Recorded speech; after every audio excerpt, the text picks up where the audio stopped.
Hi, everyone. Welcome to today's podcast. My name is Eunice, and I'll be your host. Today, we'll be exploring perspectives on vaping prevention, especially among youth. And our conversation will look at the growing concern around vaping, youth health and empowerment, how youth and adults can make and support better choices. This podcast is brought to you by School Community Intervention and Prevention, SCIP, and Tobacco-Free Lancaster County, TFLC. Today we have three guests who will be kind of going into different topics and themes around youth vaping, and I would like them to just introduce themselves. I'll start with you, Sadie. Hi, I'm Sadie Jensen. I work for the Lincoln-Lancaster County Health Department, and I'm also part of Tobacco-Free Lancaster County. Hi, I'm Caitlyn Mitchell. I'm currently a student at Wayne State College, and I'm a former member of Region 5 Youth Action Board. Hi, I'm Sarah, and I am the SCIP school coordinator for Lincoln-Lancaster County. Awesome. Thank you so much, Sadie, Caitlyn, and Sarah. Let's get into this. So first of all, I'd like us to just try and talk about what vapes are. What did they look like? When did they come up? How did they become popular? Sadie, do you want to go first? Sure. The modern kind of vape that we think of initially started and got popular because of Juul. I think most people know Juul, that name, in the association with vape devices, but they have definitely expanded in the last several years. Juul came about and got popular in this area, at least around 2018, 2019. And so that's kind of the emergence of those devices. A lot of them look like USB, flash drives, things like that. But we know that they look a lot like any other device that people can have. They have batteries, they have charging cords, some of them have disposable parts. Some of them have pods that you can change out. Some of them are refillable. So they can come in a lot of different formats. But they're basically there to use e-liquid, which has nicotine in it. It heats it up, atomizes it, and then a person can inhale it. So that's kind of the general overall of what a vape device is. Yep. And I think we have seen vape devices evolve over these past years, from just the USB looking like thin, and now we have some looking like highlighters, looking like plushies and markers. Yep. So they definitely have evolved. So Caitlyn, when did you first hear about vapes? What was your first just initial reaction to that? The first time I remember hearing about vaping was probably 6th or 7th grade, and I just remember I never wanted to do that, and I always thought, what was the point of it? Mm-hmm. So I always just kind of questioned, what it was for. What it was for. Mm-hmm. And did you, at that point, ever have any discussion with your peers? What were their opinions about those devices like? I never really talked about it among my peers at that age.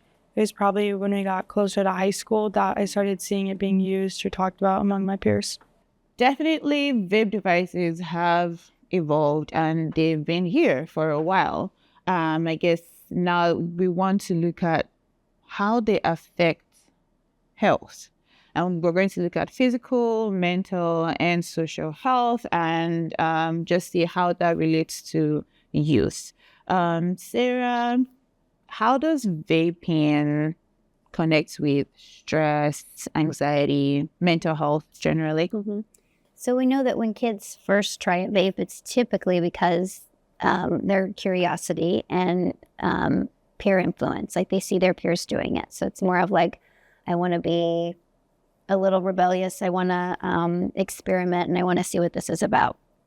Yeah. When you ask youth why they're continuing to do it, their reasons change. And so typically then they're going to say it's more of a response to stress and anxiety. And so over time, because of that increased chance that they can become addicted to nicotine even quicker than adults because of the way their brain is developed at the moment, it can lead to addiction so much faster. And kids are doing it in a response to feeling that stress and anxiety, but really it is contributing to an increase in feeling those different stresses and anxiety. And typically we know that if a student is using, there is some underlying mental health concerns contributing to that use. From what you said, we can see how mental health could be the reason why people use that vaping. What other reasons have you heard or like saying why youth start vaping? Oh, Sadie, you want to take that? Yeah.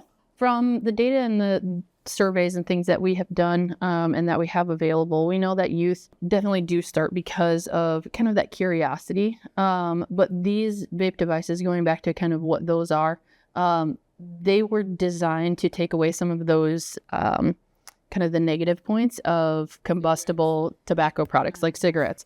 So they don't have a smell, or they smell fruity or minty, or they just, in general, they just smell good, like candy. That harshness, it's a nicotine salt. So they kind of have adjusted the formula of nicotine to make it easier to use. It's less harsh on the throat. That's also the reason why they add flavors like mint, because that cooling sensation makes them a lot easier to use. But that's also the reason why youth are getting addicted much easier to products like these, because they were literally designed for ease of use. And so, I mean, tech-wise, they look cool, that kind of thing.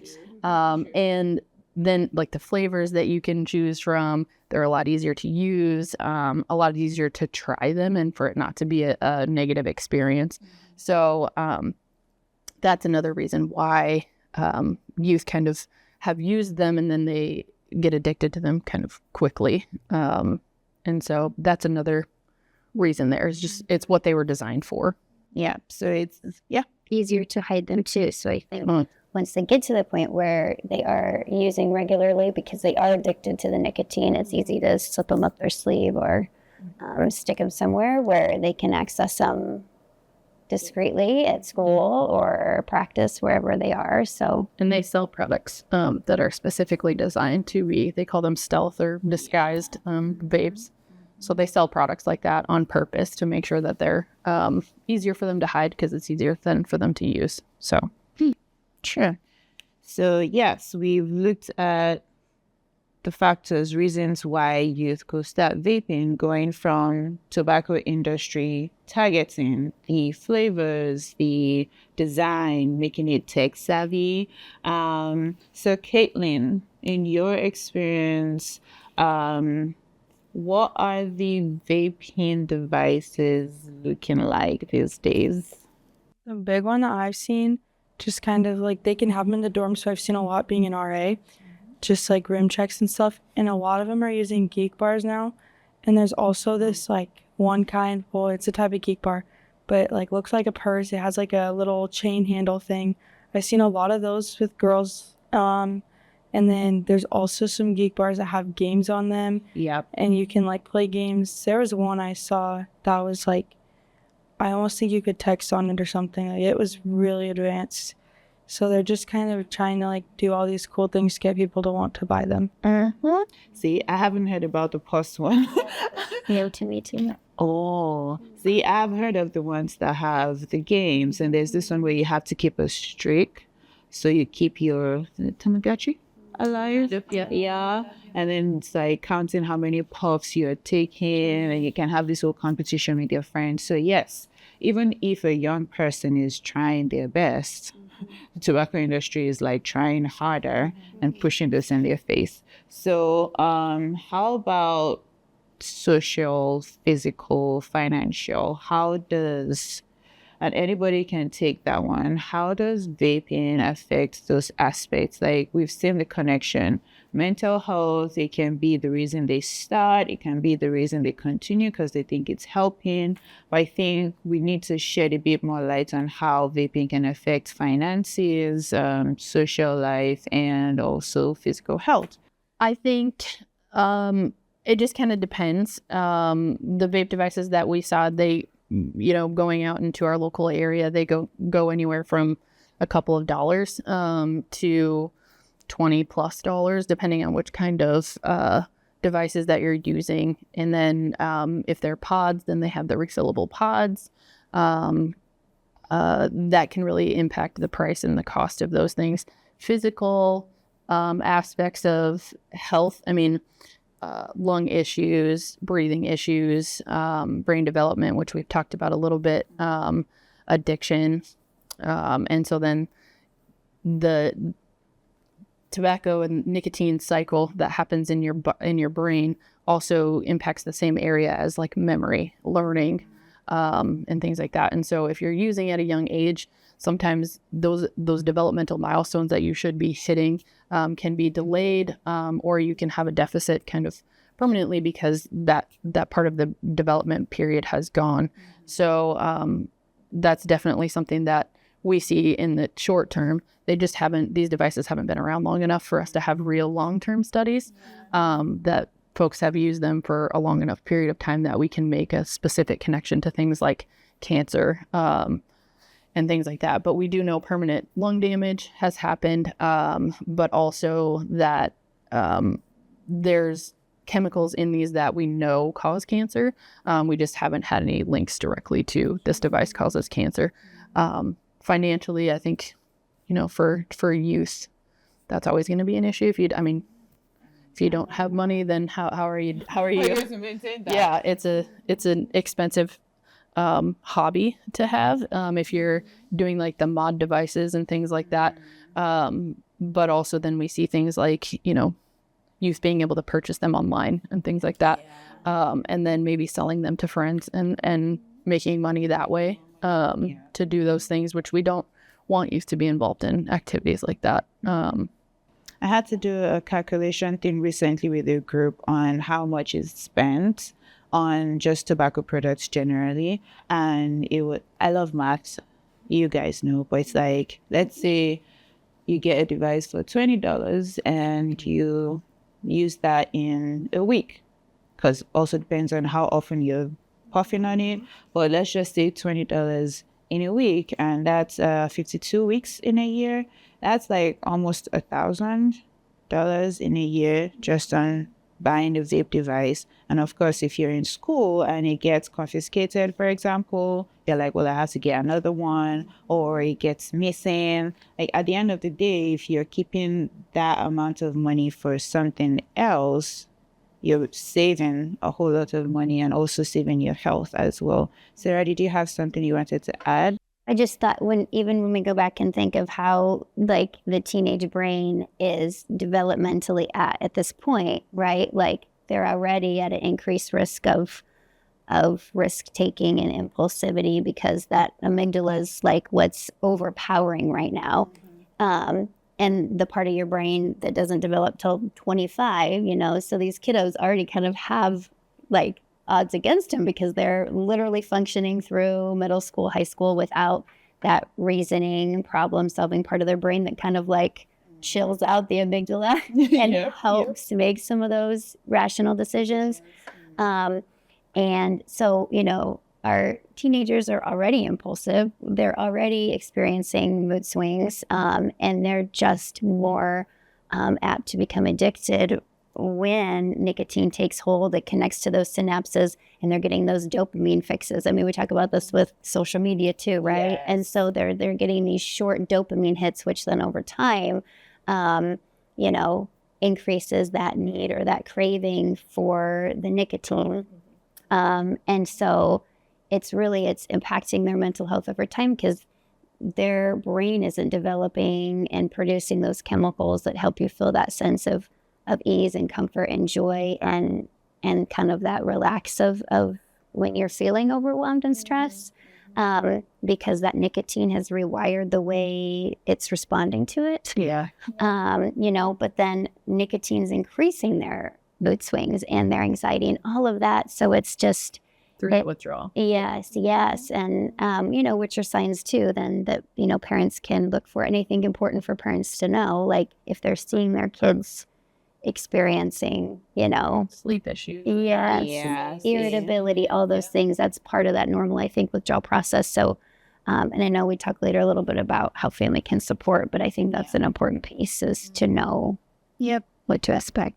I think that at the end of the day, it's being able to recognize that the mental health impacts of vaping kind of tie back into how it affects physical health. Like, for example, if someone's always irritable, then they're like, well, I'm not sleeping well. I don't have time to eat, or I'm spending more time just trying to figure out how to get the next vape device. All of that becomes a cycle of negative impacts. So, so far we've talked about what vapes are, how they work, how they've evolved over time. We've looked at why youth start vaping and the impact of the tobacco industry on that. And we've also looked at some of the mental and physical aspects of vaping. We're going to take a short break now, and when we get back, we're going to dive a little bit more into the social aspects of vaping and not vaping. How does that affect the social life of young people? Well, we'll see you then. Quitting tobacco is neither easy nor fun, and nobody is perfect. It is normal to attempt to quit and fail, but every try is a step closer to success. The Nebraska Quit Line is here to make sure when you try this time, it sticks. Free coaching, tips to fit your life, and no judgment is available 24/7 at 1-800-QUIT-NOW or at quitnow.ne.gov. It is time to quit for good. And we're back. Let's quickly go around and kind of introduce ourselves again so everybody knows who's talking. Sadie. I'm Sadie Jensen. I work for the Lincoln-Lancaster County Health Department in tobacco-free Lancaster County. I'm Caitlyn Mitchell. I'm a student at Wayne State College and a former member of Region 5 Youth Action Board. And I'm Sarah. I am the SCIP school coordinator for Lincoln and Lancaster County. Awesome. So now we're going to be looking at youth vaping and social health. We're going to look at the social health of vaping and the social health of not vaping. We talked earlier about how mental health is kind of interwoven into vaping. But in all honesty, we really cannot deny the peer pressure associated with vaping. So, Caitlyn, what pressures exist around vaping and how do you handle them? Just kind of like if you're ever around people who are vaping and maybe it's your first few times hanging out with them, they could like ask you if you want to hit their vape or stuff like that. And in my experience, they usually just take no as an answer. I've never been forced into it. I try to surround myself with people who understand it's not what I want to do and they respect that. Okay, and when others are vaping because they see it as a coping mechanism, what are your alternatives? What do you turn to? I just like to be involved, kind of give myself like things to take away from my stress. I'm a student athlete at Wayne, so one thing I noticed my freshman year is I was always studying. I'm a pre-dental, so a lot of homework, a lot of studying. Mm-hmm. And the one thing that would always get me away from my studying was going to practice or going to I'm a cheerleader, so it's like football games, basketball games. When I'm at the games, I'm not really stressed. I'm just worried about what the team's doing, what I'm just cheering and stuff. And then I just got really involved, even in high school, and just kind of having things to look forward to other than things that would stress me out in life, make it a lot easier to deal with. Sarah, what are your coping mechanisms? Yeah. I mean, everybody is stressed. It's so true. I mean, personally, I love to be outside. I have to get out and walk and just feel like I can see nature and feel nature. I love to read, and so I'll read. Sometimes it's even just getting a coffee and making a phone call to somebody that's important to me and being able to just bounce all my thoughts off of them.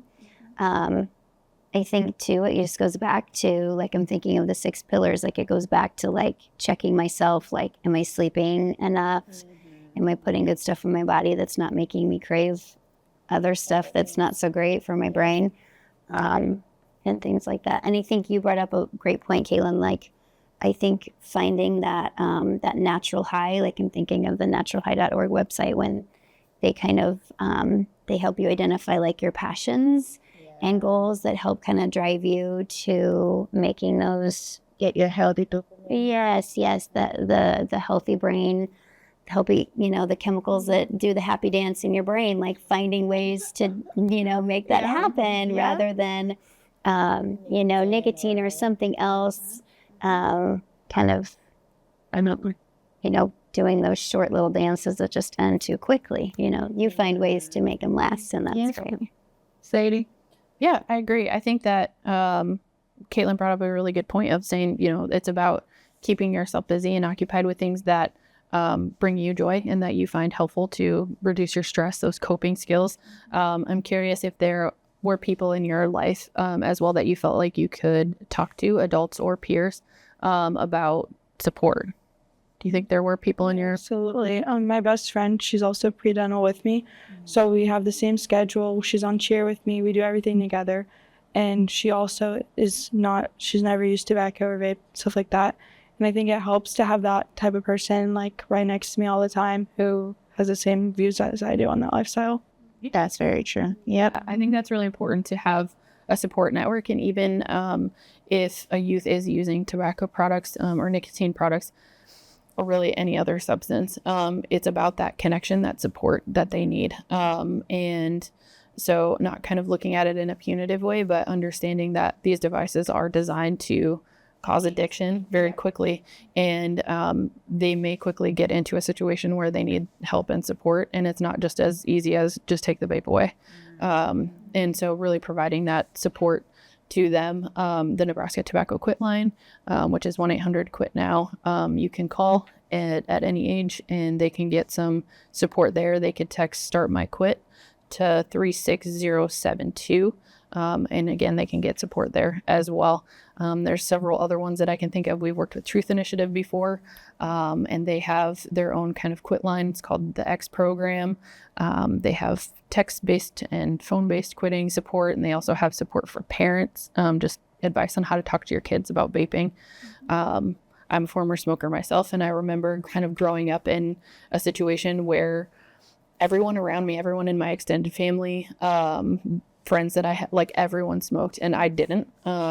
But then kind of later in life, it was one of those that, you tried it in high school. But it was later in life that I started actually smoking on a regular basis. And what I found out was it was a coping skill. It was how I saw everyone else in my life dealing with stress. And so if we can help to build up some of those skills in youth, those resiliency skills, how do you manage stress? How do you manage your mood? How do you regulate yourself? How do you check in with yourself so that like, hey, yeah, maybe I'm not getting, right amount of sleep. Maybe I'm not eating on a regular basis. Maybe I have too much caffeine, things like that we can really check in with ourselves and teach our kids how to do that. So that they know when there's a problem that maybe they need to have addressed or if they need support doing that. And so, yeah, I agree. 6 Pillars is a great framework for that. We also have Credible Mind. And so that is also another great tool that you can use for assessment and also for some of those, starting to build some of those skills as well in resiliency.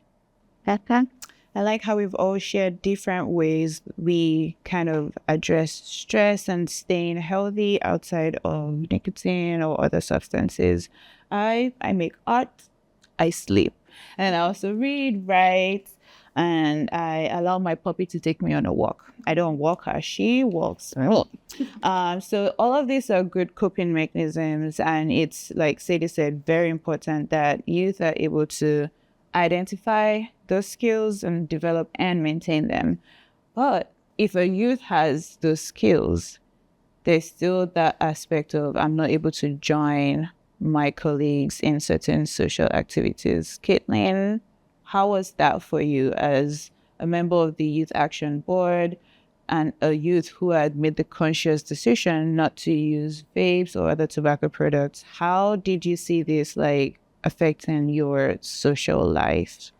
Throughout high school, it's definitely a lot harder because that's when everybody kind of started. And they would, if you didn't do anything like that, I didn't get invited to any of the parties and stuff like that. And they would talk about it in class. And so I knew they were happening. I knew I wasn't getting invited. But at that point, I had my own friend group who didn't do anything either. And so it was a lot, like, it was kind of hard for me to know, like, my classmates were all out hanging out and I wasn't kind of a part of that. But it made me feel a lot better to know, like, but this is the, like, right path for me. I'm going into healthcare. It's not like I do care about my health more than just, like, trying to fit in with everybody, and just kind of accepting that having better quality friends is more than having a bigger quantity of friends. Quality over quantity. I like that. I really, really like that. And I like how you brought up, building your own circle. Yes, it's hard not being invited to the parties because, well, you have chosen not to engage in certain things, but also just being, very, very particular about, well, I will have a group of friends who understand my stance about this and also share that same value. And I think that what you brought up is probably something many parents, teachers, other adults around youth might not really know or kind of address, that part of supporting young people, knowing that their social life might be just a bit different if they choose to be vape-free. So, Sarah, what would you say to adults around young people on that? I think first it's important to educate yourself and just kind of know, like, go to some of these websites. We've got the health department has their website, The Credible Mind, like you said. SCIP has a ton of resources on our website. But just kind of be familiar with what they look like, why kids are doing them, why they're becoming addicted so quickly to them. But then just having a conversation. And this is still something as a parent, I have to really check myself because even just a couple weeks ago, my daughter came home and she's in 6th grade. She came home and she said that there were some kids at the park that had a vape. And of course, like, my immediate response is to go into this, like, oh my gosh, jump on my soapbox. And I just wanted to, like, fill her brain with everything that I know. Cause of course my fear kicks in. And I could just see, like, her whole body, like, just regress and her body language change. And I realized at that moment, like, rather than trying to connect with her, because she was trying to do that, she wanted to have a conversation. I wanted to control the whole conversation. And so I think it's a constant reflection of being open to, like, when they bring something up or when you kind of see a way in to ask questions, open-ended questions, and have a conversation. Like, what do they know about it? What are they seeing? Like, what makes them curious about it? And really focus on that connection piece rather than trying to control the conversation is huge, because they're going to come and they're going to want to talk about these situations, whether it's vaping, or other things that come their way. And then kind of understanding, I think, the triggers and the why, whether they have tried it or whether they've continued. I think then you have to kind of assess, where do we go from here? Like, truly, it takes a village. Like, that's one of the, like, so full of truth sayings when it comes to raising kids. So, like, reaching out to your pediatrician, talking to the school counselor, your admin, and letting them know, like, hey, this is something I'm worried about my kid. What kinds of things can you help me with to surround my kiddo, with the support they need? Knowing that that quit plan, figuring out, what are the triggers for your kiddo? What are they going to do instead? Who are they going to go to when they feel like, okay, today's just not a day, it's hard, and I am going to need your help getting through this particular day, or things like that. So, and I think thinking about it as more of a health issue, not a discipline issue, because I think I go right to, like, oh my gosh, you're not going back to that park again, but it's like, that's not long-term teaching her any skills of how she would feel comfortable, maybe being able to use her own refusal skills and navigating those situations, because they're going to happen with our kids. So I think just keeping that open, honest conversation is one of the important things. Yeah. I remember one of our presentations about parents having that conversation with youth. One of the first things was underreact. And Sadie always says, I'm not saying not to react, but underreact. Like, don't get all blown up on, oh my God, you saw a vape. And it's like, no, that's not how it works around here. You want them to feel comfortable having that conversation with you. And you don't want to go into the conversation with assumptions like, oh, are you already vaping? It's like, we just want to know what's going on and just be able to talk about it. So we have really gone into the social aspects of choosing not to vape and how that can be challenging for a young person, acknowledging that it's one thing to be like, just say no, and it's another thing to be like, okay, so what do you do instead? So we've talked about coping mechanisms, other resilience skills that young people can develop themselves, and also how the adults around them can be of support. Our next section, after we go on this short break, will be looking at quitting and recovery and building a vape-free culture. See you at that time. Be right back. All right, team, listen up. Tobacco has had the ball for way too long, and any longer, it will win the game. But today, you have backup. The Nebraska Tobacco Quit Line is open and available 24/7. It is a totally free service ready to coach you through every step of quitting. What's our game plan? Progress over perfection. Call 1-800-QUIT-NOW or visit quitnow.ne.gov. It is time to bench tobacco for good. Welcome back. My name is Eunice. I'm hosting today's podcast, and with me are Sadie, Jensen with the Lincoln-Lancaster County Health Department and Tobacco-Free Lancaster County. Caitlyn Mitchell, student at Wayne State College and former Youth Action Board member. And I'm Sarah. I'm the SCIP coordinator for Lincoln and Lancaster County. Awesome. So yes, we've had a very robust conversation so far about vaping among youth, how to empower youth to have coping skills and resilience skills that enables them to say no to vaping and other tobacco products. And we've also looked at how vaping affects physical, mental, financial, and social health. We went deep into the social aspects of being that person who says no to vaping and how family, teachers, adults can support youth in that. Caitlyn, so throughout this whole experience of saying no to vaping and tobacco products, you've had the challenging part, you've built your own community of friends. What advice would you give to young people who are also facing similar peer pressure to vape or use other tobacco products? Yeah, so where you are right now is not where you're going to be forever. So you have to think more long-term about your health, and it will help you out more to just kind of be with the people who do support you on that journey. And if they're pressuring you and they don't take no for an answer, they are probably not the right people to be around. For me, that's something that was kind of hard to learn, but the people who do truly care for you and will stick with you more long-term are going to take your no for their first answer, and they're going to support you. They're probably not going to ask you again. Just kind of like staying tobacco vape free throughout high school is definitely something that's challenging, but it will benefit you more long-term than you think. That's true. That's very true.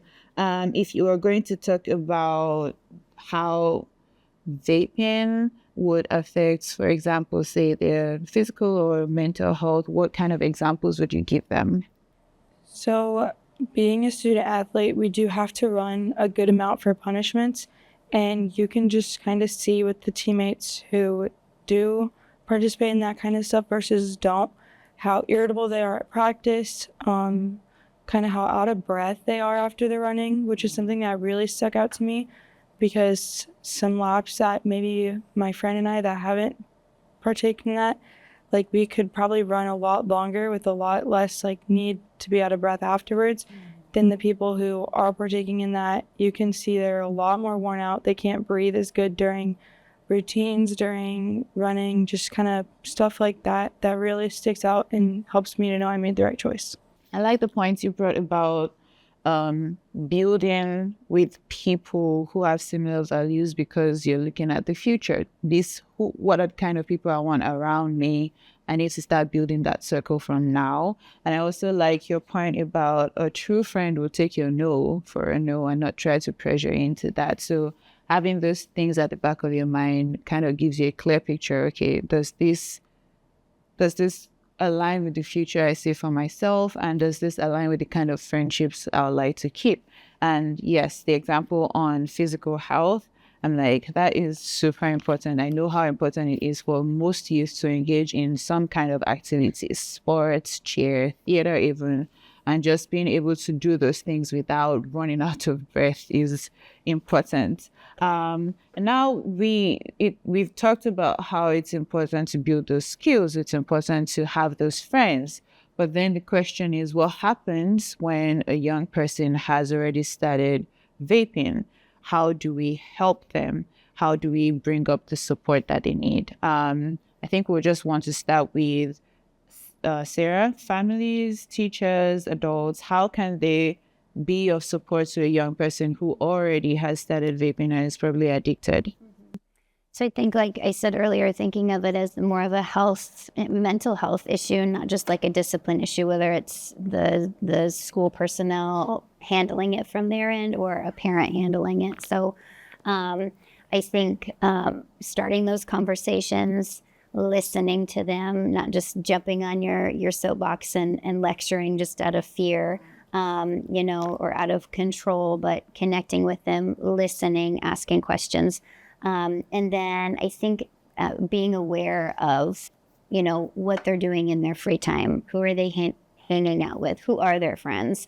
Like get to know your kids' friends' parents, and being open and honest with them about some of your expectations. Like look at their social media. A lot of these kids are getting their vapes and things from kids on social media. That's where they're finding them. That's where they're meeting up in the parks, or they're saying, bring them to school, whatever it is. So kind of educate yourself on the slang and stuff too that kids, use to describe these devices and nicotine, and then understanding, I think, the quit process. It is a process. Yeah. So you can't just take the vape away. Yeah, you can't just take the vape away and then it's going to fix the problem overnight. So, helping your kid understand, like, what are the coping strategies that are going to work for you? What are we going to do instead when you feel like grabbing or hitting a vape or going out and getting another one? What are we going to do instead that's going to help you push past that moment? So you can just do the next best thing. And just encouraging, I think, that conversation and communicating, like, again, as a parent, communicate with your school, like tell them, like, this is something we're working on. It's a problem in our life right now. What can you do to help support my student at school too? Those are very salient points that you've mentioned. And I would just want to, Caitlyn, you have something to say?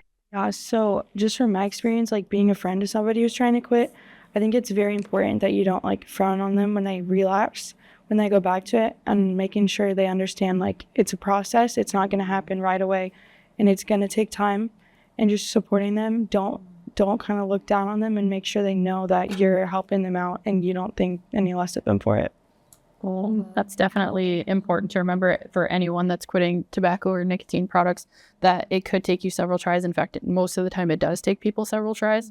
And there are different ways to quit for everyone. And so finding that specific way that works for you. So it could be medication, it could be lozenges, patches, things like that, which is offered through the Quit line. Or it could be, yoga, it could be running, it could be getting involved in sports, something like that. It could be, going to a support group with your peers, things like that. So there are a lot of different ways that you can quit. And I agree with Caitlyn, like it's very important to make sure that they understand, you could slip up, it could happen. Let's plan for what we do if that does happen. And like Sarah was talking about, it's important to have the conversation about what withdrawal looks like, because some of those symptoms do look very similar to other mental health conditions, anxiety, depression. That stress response is part of quitting. In that first couple of days, headaches, feeling tired, changes in appetite, irritability, for sure. Kind of getting that, the nicotine is working its way out of your system. And so your brain is kind of screaming out for that. And so understanding those first 3-4 days are going to be tough. And then that first week, and then it takes about 4 to 6 weeks for you to kind of get rid of all of that, all of those kind of withdrawal symptoms that are physically happening and then that are mentally happening as well, for things to kind of start balancing out. So I think that that's important for adults to know, and anyone that's quitting nicotine, but especially for youth, because they are very impulsive. They haven't had that part of their brain develop yet. And so thinking ahead, a day or two, like, I don't feel good right now. They want to have a fix for it right now, but understanding like you're going to have to feel uncomfy for a couple of days. Yeah. And then it will get better after that. And then we can kind of plan more for what that looks like in the long term if you're having some of these other symptoms that you feel like you need to medicate with nicotine. I like how we've kind of gone through just understanding that quitting vaping doesn't happen overnight. It's not a take the vape away and the person is fine thing. And that's something that adults around youth need to always have at the back of their minds. I remember we often tell people that after those withdrawal symptoms, if you're still feeling some kind of way, then it might be good to check in with a healthcare provider, behavioral health therapist, and see if this is something that needs like some extra care for. But if an adult around the youth doesn't understand that process, they can mistake it for, oh, are you still vaping? Or are you just being stubborn or adamant and not just being the support that they need to be for the young person? Some of the points that I like that Sarah mentioned, don't lecture out of fear. I think that's also one of the reasons why some parents are like, well, I don't want my child to smoke cigarettes, so I think it'll be fine if they vape. It's like, I'm so scared of cigarettes, I think I'd rather they vape. And now it's like, well, if you're so scared of vaping, do you make them move to pouches as well, instead of just taking that and turning it into, well, I want you to live a healthy life. These are the things I think you can do, healthy alternatives, rather than depending on something else. And then having the conversation with youth, I think, is important, and understanding where they are and having those open conversations about, this is what you might see. How do you think you would react? And like having them come up with some of those answers, or what does it feel like when you have anxiety? What does that mean to you? And asking them what that feels like, because I think we get as parents and as people that care about youth, we want to have a plan for them. We want to tell them, like, do X, Y, and Z, and you'll be great. Like, do those things and you'll be fine. But really, every kid is different, and how they experience the world is different. And so having them have that conversation and how would they react to the situation is important. How do you have those open conversations and say, well, what did that feel like? Was that, what did you do in that situation? You were at the park and and then you came home and talked to me. I appreciate that. Like, that's awesome. I love to talk to you about that. So and talk to them about those things. And I think the other thing we get at outreach events and things, people come up to our table and they're like, I quit tobacco. And we're like, why are you whispering? Because we want them to, let's celebrate that. Because there's a lot of shame and a lot of stigma that comes along with using tobacco and cigarettes, and that kind of shifted once vape devices came around, because it was the next cool thing. And I would say older generation, not that I'm not a part of it, but is the one that had cigarettes, and it was popular and accepted in the cultural norm for folks to do that. And that doesn't have to be the case with vape. And it's not a rite of passage to use a nicotine product, to use any substances of abuse. I think that we can change that cultural norm to be, this is how we have conversations, how we deal with stress, with anxiety, with how we build resilient kids that can get through a lot of different things in their life in the way that makes sense for them. Sure. And that segues into the reality that we want all kids to know, is that most kids are not doing it. Right. So it's not, the rite of passage thing, and the idea that this is just what you do. Most kids, the majority of kids, are choosing not to do it. So I think helping them. Adults in Nebraska that have quit tobacco than are currently using tobacco. So, I mean, it's one of those things that you don't have to have in your life. That's not an obstacle that you want to put in your way that you'll have to eventually get over. And so, yeah, I agree. I think it's, depending on the statistic you look at, like 6 to 7% of youth are using on a regular basis of nicotine and tobacco products. There's slightly more of a percentage that are kind of infrequently using them. And I think that's just an exposure curiosity thing, which again is completely normal for the developmental stage that they're in. It's normal to be curious about things. So we don't want to squash that. We just want to be the ones that provide the correct information and education, and not have, peers or social media making things difficult for kids to understand that misinformation. Yep. And I'll just add, seeing as this section was about kind of just helping and supporting youth who are already vaping, who have already experienced some kind of addiction to nicotine. One of the points that Sarah mentioned was kind of revolving around parents' involvement. We want you to be involved with your kids, but she mentioned something about being friends with the parents of your kids' friends. And that to me is just how you can be a part of building that community for your kids. You know the parents, you know what their lifestyle is like, you know what their values also are like, so that even if you're not there and your kid is with some other family, some other group of people, you're kind of rest assured that they're in safe hands. And also talks about being involved with the school. What's the school doing about vaping? What is their curriculum? Do they have lesson plans on that? Do they have activities that talk about coping skills and resilience and all of those things? And then just also how we talked about every child is different.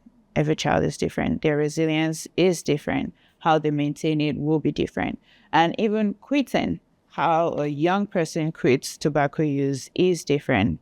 Sadie mentioned using the quit line, using medication, using nicotine replacement therapy like lozenges, patches, gums. And I mean, recently I met the second person who told me that hypnosis worked. I mean, at this point, the important thing is ensuring that there is a healthy route to taking care of that nicotine addiction and building resilience beyond that. We'll be taking another break, and then when we come back, we will be wrapping up this discussion and looking at some of the positive trends around youth and youth vaping.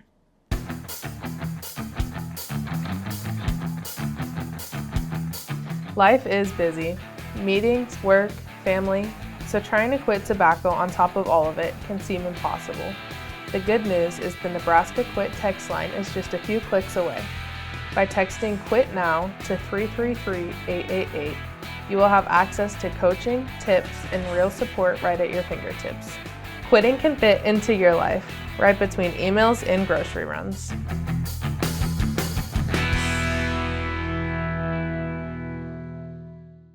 And welcome back. This is a podcast brought to you by School Community Intervention and Prevention, SCIP, and Tobacco-Free Lancaster County. My name is Eunice. We've been looking at vaping, especially youth vaping, and perspectives around that. With me, I have Sadie Jensen with the Lincoln-Lancaster County Health Department and Tobacco-Free Lancaster County. Caitlyn Mitchell, Wayne State College student and YAB alumni. And I am Sarah. I am the SCIP coordinator for Lincoln and Lancaster County. Amazing. You guys have been so awesome. It's been very enlightening, and we've got a lot of insights on all things around youth vaping. In our last section, we looked at how to support youth who have already started vaping or using other tobacco products, and we've talked about just how every child is different, resilience-wise, and even quitting-wise. And Sarah talked about support, how family and teachers can support youth. And I would like Sadie to just give us a bit of how the community at large can support youth. Yeah, so as a community, looking at kind of the regulations and what happens in our community around policies is important. So for those who are not aware, you do need to be 21 in order to purchase or honestly be using tobacco products in Nebraska and nationwide. So It is 21. They should be carding for that.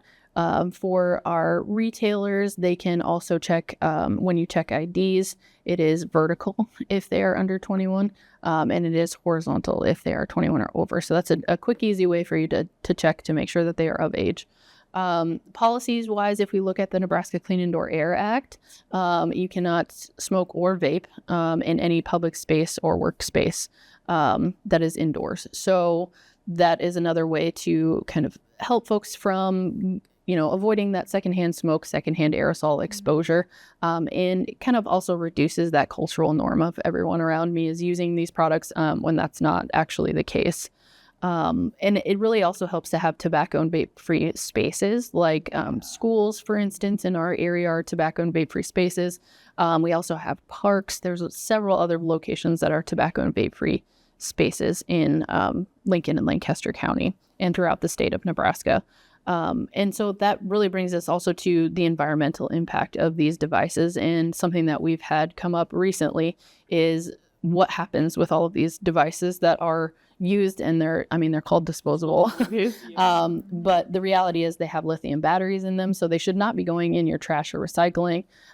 They should be going to the hazardous waste center in Lincoln-Lancaster County. That is the Has2Go facility. Throughout Nebraska, there are other facilities or other ways that you can properly dispose of those devices. But they also contain nicotine in them, which can leach into the environment, cause issues with water, with plants, with animals, and thinking about that too in parks and spaces like that, when you have those devices, youth or pets getting a hold of those and then getting nicotine poisoning is a potential hazard for them as well. So even in our schools in LPS, we have vape disposal containers and a process for them to properly handle and store those devices until they can be taken to the hazardous waste facility. Because even through your skin, nicotine can get into your skin and into your system. And if you don't use nicotine products, or if you're small, like little kids, it can be potentially lethal or lead to nicotine poisoning. So that's definitely something that we've been talking about lately as well. And even the plastic waste in the environment. So some of these regulations and policies can help to deter folks from using these products and youth from getting their hands on these products. So then we can kind of eliminate the access point of having the exposure. Yep. So I think that all just points to everybody has a role to play. When we go to outreaches and people see the tobacco-free Lancaster County booth, it's like they just veer off, and it's two things. Either, I'm still using tobacco and I don't want them to just talk to me, I'll just keep going, or I don't use tobacco, so this doesn't concern me. And I kind of understand both angles. And now I'm actually talking to people on the other side, people who don't smoke, who don't vape. It's good that you're not. And that also speaks to your role as someone who can speak to people like, I've done this, I have chosen not to, and this is how it has helped my life. Or I used to do it before, and I was able to quit using these resources. Being that community, knowing the policies around it, knowing the environmental impact of it, being able to share that knowledge with people, that's also a way of being supportive to young people. Yes. Well. That, yes, I did use these products before, and here was my experience. I wouldn't wish that on anyone. I don't want you to have to go through that. And so this is what I learned through that process. And so I think that's important too, to kind of reducing that stigma, is having the conversation and changing how that looks. Because I know at our booths, also the other thing is people drag other people over there of like, you need this information. And it's like, whoa. So we can change that conversation and how that goes with people to a more supportive of like, what does that look like for you? Whenever you're ready, we have support and resources available. Whenever you're ready. Otherwise, we have the resources. We're here. So I've been at events very frequently in the past few days, and I can't count the number of times I've said whenever you're ready. But that's just the truth and simplicity of it. It's a when you're ready situation. There's no amount of shaming or judging or teasing or mocking that can make a person have a behavior change. It has to be something that they think they need to have, and they also believe in their capacity to do so. Because that's the other thing we've seen. Many people who come up to the booth are like, I don't think I can quit. Like, it's too hard. This is something that they've probably tried before. And that's why it's always interesting when we tell them the average person, it takes them like 7 tries before they're able to finally quit. So getting people to understand that it's all right that you've tried before and you had a relapse. It's okay to have that trepidation of this is something that will be hard, because people know what it means to have withdrawal symptoms. Yeah. But all of those conversations is just to make them know that when you're ready, there's support. And we've had people come back and say, okay, I'm ready. Yep. That happened very recently. So happy. I met a person in September at one of our community events. And at that time, their disposition was, I ain't ready. I'm not ready for this. They even had their vape device with them. And they're like, it goes with me everywhere. And their partner was like, well, I'm here for you, which is one thing I noticed about that partner. Very supportive. They didn't drag them there. They were just like going through. Then in October, I was at another event and they walked up to the booth, and first thing the person said was, I was at the last festival. We talked. I'm ready. And I was so happy, because it felt like this was someone who just last month wasn't prepared at all. And now they were ready, one, and also very comfortable coming up to the booth to share that with us. So that's the kind of picture we want. That's the kind of positive trends that we want to have. And talking about positive trends, what are those trends that you've seen about youth vaping so far?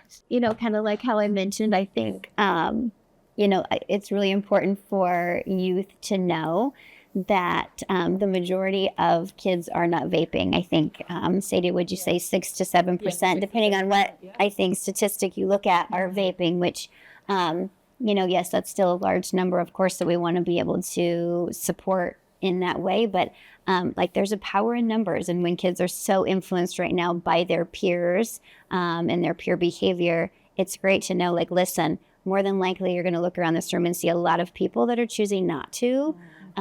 So, again, choosing who you spend your time around and who you want to become friends with, especially middle school, high school, they're getting in that age where they have that power and independence to kind of pick and choose who they decide to spend their time with. And so, being really intentional about who the people that you're hanging out with, what are their values, what are their habits, and what are they choosing to doing, I think is important. And I think it's just super hopeful, even us having this conversation, these are all the things I think that are great, because it's opening up the conversation, it's decreasing the stigma, like you said, and I think it's just helping parents and educators approach it just differently. So they're not approaching it like this is a bad thing you're doing, or, you're not feeling, yes, we're not going to judge you based on this. We understand things happen. Curiosity gets the best of you. We tried something. This is where you are now. So let's just figure out the next best step together. And you have this whole support system that's going to help, move those students forward. Awesome. Yeah, I think the other thing that I've seen about positive trends would be that even young people now are asking themselves, why are these things flavored again? The tobacco industry keeps saying this is not for young people, but there's a lot of flavoring in this. Why? Why is it? Oh, the colors, the games. Yeah, why exactly? So, which brings us back to the whole curiosity thing, which is why adults need to know curiosity in the youth. Not wrong. It just needs to be worked into the right path. Once a young person starts asking those questions, why is this way? Why is the packaging this way? Why are they advertising it this way? Then that's the opportunity for you to then have that conversation about, this is what tobacco industry is trying to achieve. This is how you can respond to that. And that brings me to you, Caitlyn. What gives you hope about the future of youth health and tobacco prevention? I definitely think there's a trend right now of just trying to focus on like physical and mental health among youth, and they kind of emphasize that more now, which I think is really like helpful to encourage people to live that lifestyle. And also, from my experience, when I went to like the Region 5 YAB, they put on a summer camp every year. And the first time I went to that, I was 12. There was probably about 200 kids there. And then when I got to 8th grade, I was looking forward to going. I was signed up, and then COVID hit, and they couldn't have it. Well, then you can apply to be in YAB. Now it's going into 8th grade, but back when I was that age, it was going into freshman year of high school. So when I applied, I got in my freshman year, and there was, I think, 16 members, and it was all females. And I had remembered before COVID seeing multiple, like it was males and females, and it was a lot bigger. And then so I did Region 5 Youth Action Board all throughout high school. By my senior year, I think we had 26. So it had grown. There was a mix, different genders. Everybody was on it. And now my little sister, she's currently an 8th grader. And so seeing her, she's now on YAB. She's one of the 8th graders they let on. And I've driven her to both of her meetings so far. She had one yesterday. And she was just talking about it and just seeing how excited she is, how many more youth I'm seeing that come from June Jam, especially. That's what got me there. And I remember my first year being on YAB, our June Jam, we had 30 people, and it was a like 12-hour program. But like when I went in 6th grade, it was like a 3-day thing. And so I went, now I've seen it as a camper, a Youth Action Board member, and I sponsored this past summer. And seeing how much larger it was this summer from when I was on YAB, and hearing there's kids that were in my group that I led in YAB, and seeing them all on YAB, they're all excited. They still remember me, which means June Jam made an impact on them. And so just looking at how much like outreach they're getting now, there's kids that want to take part in that. And I think they are focusing a lot more on getting that outreach to kids who are like me or my sister and want to live that lifestyle, and letting them know there's a place for them where they can live how they want, and like you build leadership skills. There's also extra things on top of being in Youth Action Board. So just kind of seeing the growth of a program specifically like that gives me hope. Yeah, I really, really love that. And we've also been kind of a part of, at least for 2 years, and we've really seen how the June Jam by Region 5 has grown, and also how the Youth Action Board YAB has grown over the years, and that is truly hopeful. Sarah, what gives you hope? Well, to kind of piggyback too off of what you were saying, I think it's great that there's more groups of people are willing to come together and just celebrate that, like, you guys have chosen to live this healthy lifestyle that you all feel so much like you guys can be together around other people that have the same goals, and like genuinely feel good around each other and support each other's values and goals and lifestyles in life. And one of the other things in schools, that I want to make sure we mention too. So in all our buildings, SCIP has a team leader in the building, and primarily it's going to be a school counselor or a social worker. It could be a teacher or an admin. But our role is helping connect students and families with mental health and substance use intervention and prevention resources. And so, they are there to help start these conversations with families, and connect more students and families with resources, and really kind of help them understand all the important things we talked about today. So there's resources who are trained and excited about having these conversations in our building. We're not just suspending kids and sending them home when they get caught with a vape. Like, they're responding by, hey, let's educate these kiddos, and then let's figure out what they really need to be supported right now, because more than likely there is some underlying issues. So it's just helping us see, the whole student and what they truly need, in regards, because we know that their mental health and those things impact their learning ability. And so we can't just focus just on academics or just on the fact that maybe they were found with, a vape, or there were, a suspicion that they could be using. Like, then we have to dig deep into, okay, let's figure out what we need to support this whole kid right now. So I'm hopeful because I know there's so many people in this community really working toward these things and helping youth, make these decisions and knowing they're not alone. And every day brings something different. And I think just knowing the sun will rise and we'll try again, no matter what the day before, proven to be true. And you have your people around you to kind of help you get through those moments. It's very important to have those communities in places like Jam and also have those communities in schools with the SCIP representatives there. Sadie, how about you? Yeah, I would say what gives me hope is having resources that are available to everyone in our community. And so I think of the quit line. So the Nebraska Tobacco Quit line, which is 1-800-QUIT-NOW. Or for youth, the text line, Start My Quit, to 36072.